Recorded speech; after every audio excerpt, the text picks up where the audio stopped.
amigos? Muy buenas tardes. Les saludo con mucho cariño desde la bella ciudad de Morelia, Michoacán, desde donde estamos transmitiendo este programa, su programa Sintonía Médica, desde el Sistema Michoacano de Radio y Televisión. Estamos, como cada semana, hablando de diferentes temas de salud con especialistas invitados de las diferentes especialidades médicas, y que el día de hoy vamos a tener un tema muy importante porque seguramente usted va a tener preguntas, usted va a tener tener la oportunidad de aclarar sus dudas. El tema de hoy es enfermedad diverticular, para lo cual yo quiero en un momento presentar a nuestro invitado del día de hoy, pero antes, si ustedes me lo permiten, yo quiero presentar las formas en que pueden ustedes ver nuestro programa. Estamos a través de Megacable del canal 116, Telecable canal 12, Total Play canal 16, Antena Aérea 16.1 y estamos también por la señal en internet, en la plataforma en streaming, en la plataforma de Sistema Michoacano de Radio y Televisión. Le doy la bienvenida, yo soy Martín Lira, soy cirujano plástico y soy el conductor de este programa Sintonía Médica.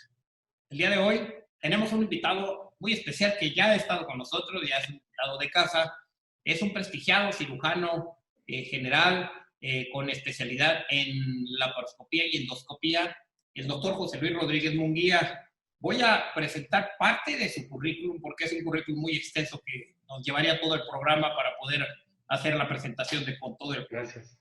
Pero es egresado de la Universidad Nicolaita, aquí en la Facultad de Medicina, doctor Ignacio Chávez, hizo su licenciatura en Medicina General, es egresado, su especialidad la hizo en el Hospital Civil con diploma académico de la Universidad Nacional Autónoma de México. Él también tiene el entrenamiento en laparoscopía, la cual realizó en el Centro de Entrenamiento de la Asociación Mexicana de Cirugía Laparoscópica. Y pues es un profesionista que, entre otras características, es un profesionista de una gran ética y calidad humana con sus pacientes, y me enorgullezco de contar con su amistad. Y aquí los presento, doctor José Luis, bienvenido. Gracias, doctor. Muchas gracias por la invitación. El tema de enfermedad diverticular es un tema muy amplio. Vamos a tratar de abarcar los puntos más importantes de este tema, doctor, si me permites. Yo te empezaría preguntando, ¿qué es la enfermedad diverticular del colon? Porque suenan unas palabras que para gente que no sabe de la medicina, pues puede pasar como que, ¿qué es divertículo? ¿Qué es colon? Etcétera. ¿Qué es la enfermedad, José Luis?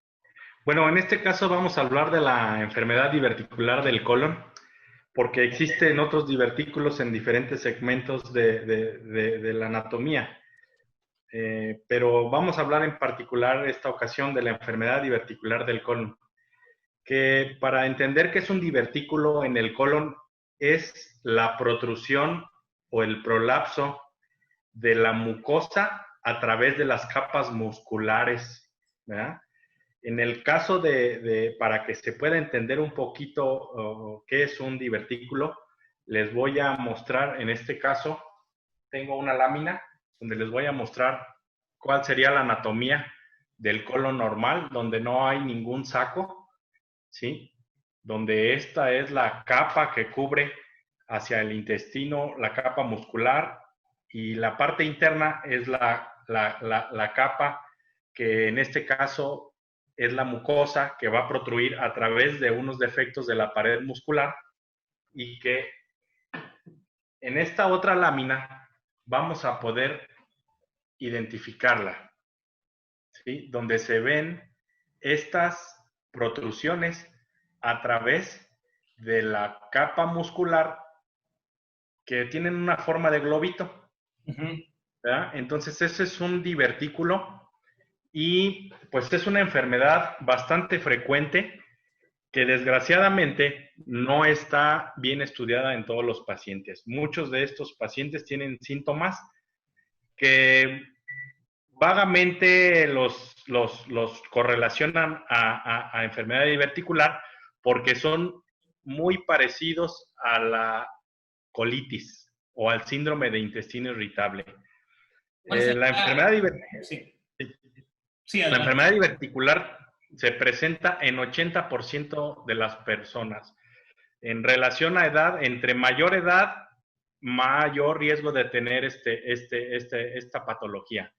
Se dice que 2/3 de la población mayor de 60 años tienen esta enfermedad, que es enfermedad diverticular. Y pues solamente un 30% presenta síntomas, ¿sí? ¿Y cuáles Entonces, serían esos síntomas, José Luis? Los síntomas que aunque se parezcan a la colitis, ¿hay algunos síntomas característicos que nos hagan diferenciar? O quieres mencionarnos en general cuáles son estos síntomas, aunque se parezcan a los de colitis? sí, yo creo que hay que puntualizar cuál es la presentación clínica de la enfermedad diverticular.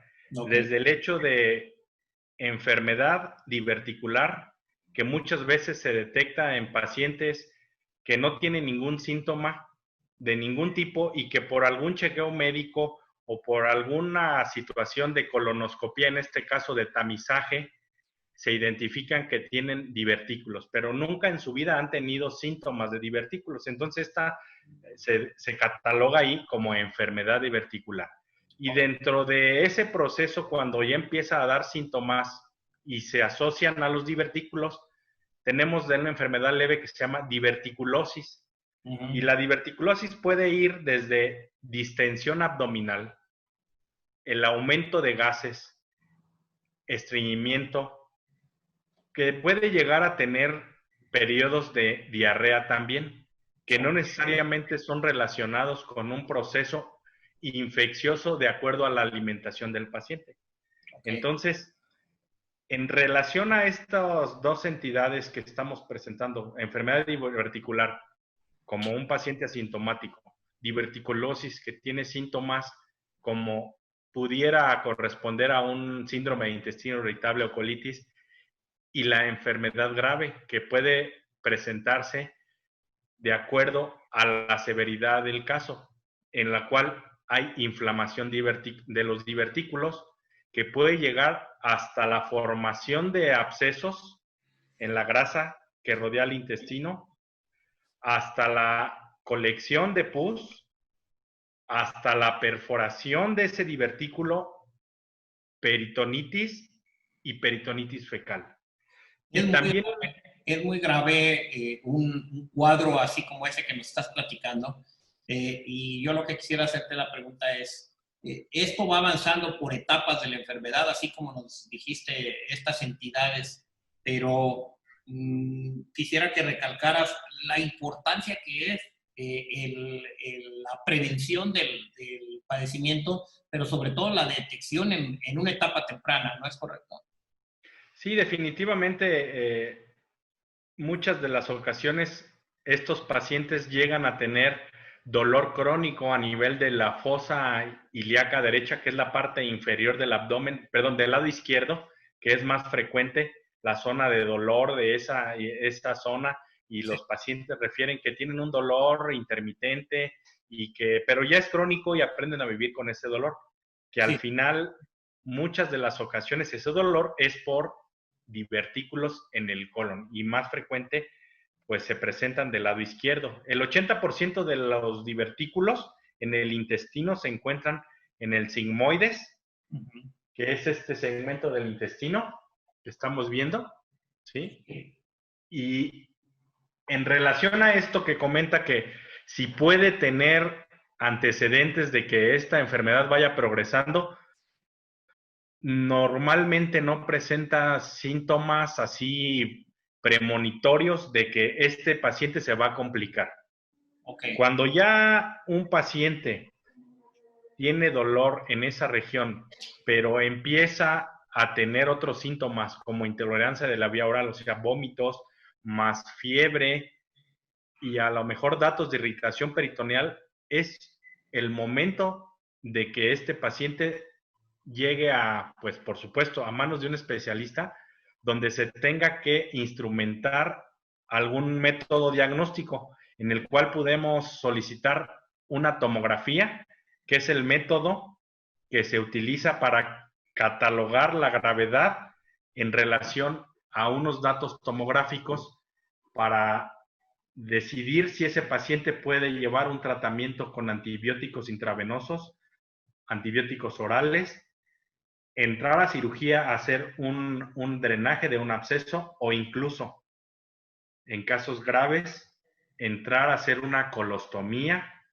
que es una boca o un estoma del segmento afectado, claro, quitando la zona de los divertículos. Sí, José Y Luis. muchos de...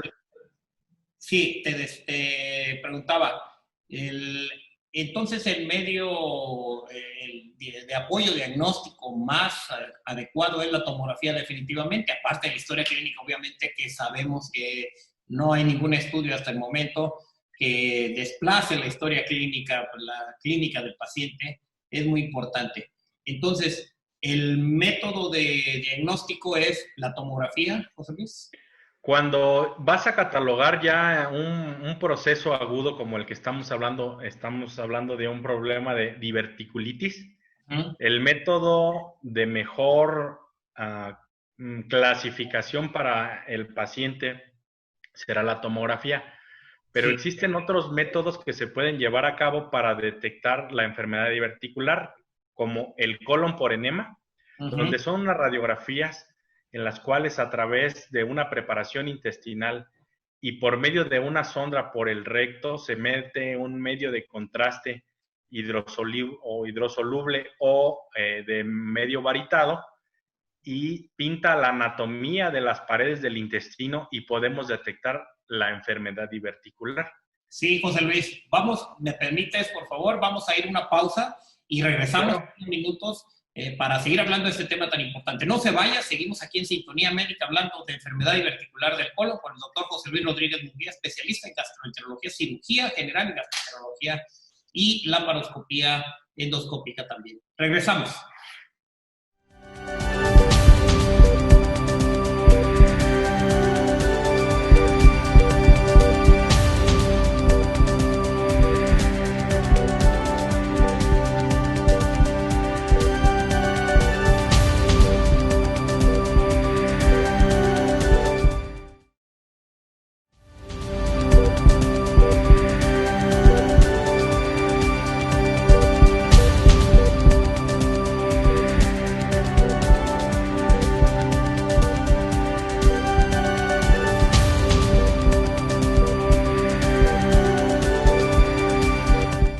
Ya estamos aquí de regreso en su programa Sintonía Médica. Recuerden que estamos hablando, si es que usted estaba con nosotros antes de la pausa, y si no, comentarle que estamos hablando del tema enfermedad diverticular del colon con el especialista, el doctor José Luis Rodríguez Munguía. Y estamos en una parte de la entrevista que estamos hablando de los medios de diagnóstico. Pero yo quisiera, antes de continuar, José Luis, quisiera preguntarte, ¿cómo se forma este problema? O sea, ¿cómo empieza este problema? ¿Por qué se forman los divertículos que ya nos explicaste qué son con las gráficas que nos mostraste? ¿En qué consiste la formación de estos divertículos? ¿Qué sucede con el paciente? Bueno, hay muchas teorías en las cuales asocian el estreñimiento con la formación de estos divertículos.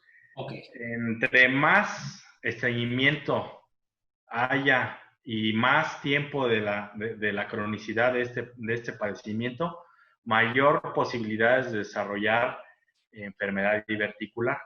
Okay. Hay teorías en las cuales comentan que la forma en la que pues, nosotros hemos cambiado la posición de la evacuación con los sanitarios que tenemos, ha cambiado un poco la forma del tránsito en el intestino, que hace que aumente la presión a nivel del sigmoides al momento de evacuar. Y si este paciente tiene mayor dificultad para evacuar, estreñimiento, y la posición en la que normalmente pues, nosotros nos sentamos para evacuar, modifica ese ángulo, favorece que se presenten estos divertículos, que se vaya haciendo esos defectos en la capa muscular del intestino y se formen estos sacos. Esto observado en países donde la población hace pues, sus excretas en cuclillas. tienen menos incidencia de enfermedad diverticular comparado con la gente que usa pues el inodoro, ¿verdad? Sí. Y hay algunos factores que predispongan, además de esta teoría o estos análisis que se han encontrado sobre la Sí, posición. claro. ¿Los otros factores que influyen en esto? Definitivamente la dieta. Una dieta que tenga muy pobre ingesta de fibra, Okay. una dieta que tenga mucha ingesta de carnes rojas sobre todo Sí. y en grasas, más aparte sedentarismo Ujú. y poca ingesta de agua, favorece, según la literatura, la proliferación de los divertículos a ese nivel. Sin embargo, también existen otras enfermedades de la colágena que ya esas sí están demostradas que pueden desarrollar debilidad de los músculos, no nada más de los músculos del intestino, Ujú. como el síndrome de Marfan o el Ehlers-Danlos, que pudiera favorecer que las paredes musculares de este segmento del intestino sean un poco más laxas y la formación de estos divertículos, doctor. Entonces, de estas teorías o de estos factores que estamos hablando, más que teorías, el factor principal creo que es la alimentación, José Luis. Sí, definitivamente una dieta pobre en fibra, más en sedentarismo y la poca ingesta de agua, va a llevar pues a un estreñimiento y a que ese estreñimiento se perpetúe, se vuelva crónico y entonces podría ser la causa de que se desarrollen con la edad divertículos en este tipo de pacientes, ¿verdad?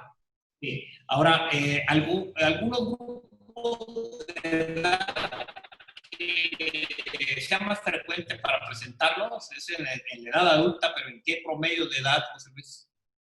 Bueno, normalmente los empiezan o se han descrito hasta de 20 años ya divertículos aislados, pero entre más años, o sea, por arriba de 50 años, Sí. empiezan a presentarse más. Y Ok. como comentamos anteriormente, del 60 años hacia adelante, el 2/3 de la población ya tienen enfermedad diverticular. Ok. Dentro de ellos muchos se presentan como a un hallazgo Uh-huh. y de estos hallazgos algunos de ellos se presentan ya con las complicaciones que platicamos, que puede ser un absceso, una perforación o incluso sangrado, porque también la causa más frecuente de sangrado de tubo digestivo bajo en México y en el mundo Sí. son, después de las hemorroides, son los divertículos. Ok. Pues muy interesante. Entonces, Es, digamos, en términos generales, de manera que nos entienda el auditorio que amablemente ve este programa, es que si llevamos una dieta adecuada, balanceada y, como mencionas, con fibra suficiente en la alimentación, pues prácticamente no significa que no vamos a tener esta enfermedad diverticular, pero finalmente tenemos menos posibilidades. Ahora, yo quisiera preguntarte, ¿y cuál es el tratamiento de este problema, José Luis? bueno, una vez que nosotros ya detectamos a nuestro paciente con enfermedad diverticular, pues tenemos que orientarlo a una dieta que sea rica en fibra, donde se recomiendan las guías por arriba de 28 gramos al día de fibra todos los días. Una dieta basada a frutas, a verduras. Cuando el paciente es sedentario, pues agregar un poco de ejercicio en su vida, Sí. aumentar la ingesta de líquidos y estar frecuentemente en chequeos. Está muy en boga el uso de probióticos para prevenir el ataque de diverticulitis, Ajá. que es la inflamación de estos. Entonces, cuando hay la inflamación de estos, también hay que modificar un poco la dieta, en donde se cambia ahora a hacer una dieta en la cual sea pobre en fibra y va a ser a base de líquidos claros o alimentos que no tengan pulpa o fibra con la finalidad de sanar esa inflamación de los divertículos. Claro, acompañado de algunos antibióticos. Sí. Ahora, suponiendo que los pacientes tienen este tipo de problema, al principio no lo van a identificar, como ya nos comentaste, porque pues no saben qué es y posiblemente confundan con que es una colitis únicamente. De ahí la importancia de no dejar avanzar el problema y acudir con el médico, o sea, no automedicarse, porque entiendo que cualquier automedicación para colitis, bueno, a lo mejor se sienten un poco mejor, pero después sigue avanzando el problema. ¿Es así? Sí, definitivamente primero valorar si realmente se trata de una colitis o de un síndrome de intestino irritable y en su defecto, en caso de tener la patología, pues tener una dieta, pues como se está comentando, y de todos modos hay un grupo de pacientes que a pesar de llevar una dieta, una alimentación saludable y no tener problemas de estreñimiento, tienen divertículos en el colon. Bueno, también hay otro grupo de pacientes que a pesar de ya tener un seguimiento, desarrollan frecuentemente sangrados o enfermedad pues de diverticulitis. Esos pacientes son los pacientes candidatos a cirugía. ¿En qué consiste el tratamiento de los divertículos de forma quirúrgica? Preventivo, como usted lo comenta, para que no vayan a desarrollar una peritonitis fecal, un cuadro de abdomen agudo, pues es la resección del segmento afectado o más afectado con divertículos con una entero anastomosis. ¿Qué quiere decir eso? Pues con la unión en ese momento del intestino para que el tránsito intestinal continúe de forma normal.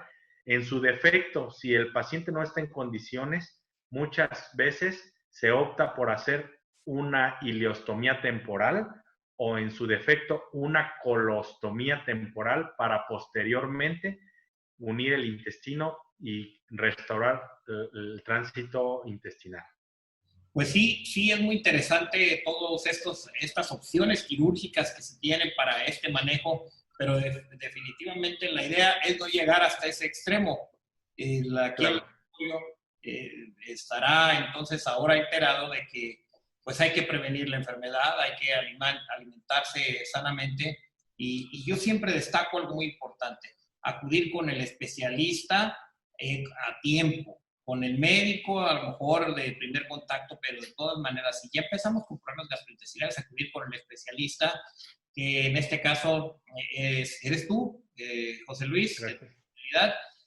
Algo que quieras comentarle a nuestro auditorio, ya para terminar, José Luis, sobre esta enfermedad y sobre cómo prevenir y sobre todo cómo atenderse a tiempo. Sí, bueno, definitivamente esta enfermedad del colon, tenemos que ponerle atención a un síntoma que es muy frecuente, que se presenta en casi la mayoría de los pacientes, que es dolor crónico, ellos ya lo conocen, en la parte baja del abdomen del lado izquierdo. Uh-huh. Si ese paciente está presentando ese dolor desde tiempo, no es una colitis. Okay. No es más que una enfermedad diverticular que probablemente requiera tratamiento con un antibiótico y con dieta, con la finalidad de evitar después una complicación de una perforación que termine en una colostomía o incluso con una sepsis abdominal en la cual el paciente llega a terapia intensiva y pueda fallecer. Algunos pacientes llegan a fallecer de esta enfermedad precisamente si tienen aparte otras comorbilidades como diabetes o alguna inmunodepresión. Muchísimas gracias, José Luis. El tiempo de televisión, como siempre, es corto y nos quedamos con muchas ganas de continuar platicando sobre el tema, pero yo quiero agradecerte y de alguna manera comprometerte aquí al aire de que nos acompañes también con otros temas. Próximamente vamos a hablar de temas de importancia trascendente, como ahora tratamos con la enfermedad diverticular del colon. ¿En dónde te pueden localizar, José Luis, el auditorio que quiera contactarte? Bueno, yo trabajo en el Hospital de Oncología, en el Centro Estatal de Atención Oncológica. Ahí estoy en el horario de la jornada acumulada y en mi consultorio particular, que el teléfono es 313-5975 en Morelia, Michoacán. Estamos a sus órdenes y definitivamente no hay, ahorita en estos tiempos tan difíciles que estamos viviendo y que estamos entendiendo que la salud no tiene precio, lo mejor es prevenir. Muy bien. Muchas gracias, José Luis. Y para usted, que cada semana nos ve y que en esta ocasión nos favoreció con su atención, quiero decirles que les agradezco mucho y que nos vemos la próxima semana en otro programa más de Sintonía Médica. Yo soy Martín Lira, soy cirujano plástico y soy el conductor de este programa. Y vea, por favor, Estudio Michoacán de Radio y Televisión, la televisora oficial del gobierno del estado. Muchas gracias.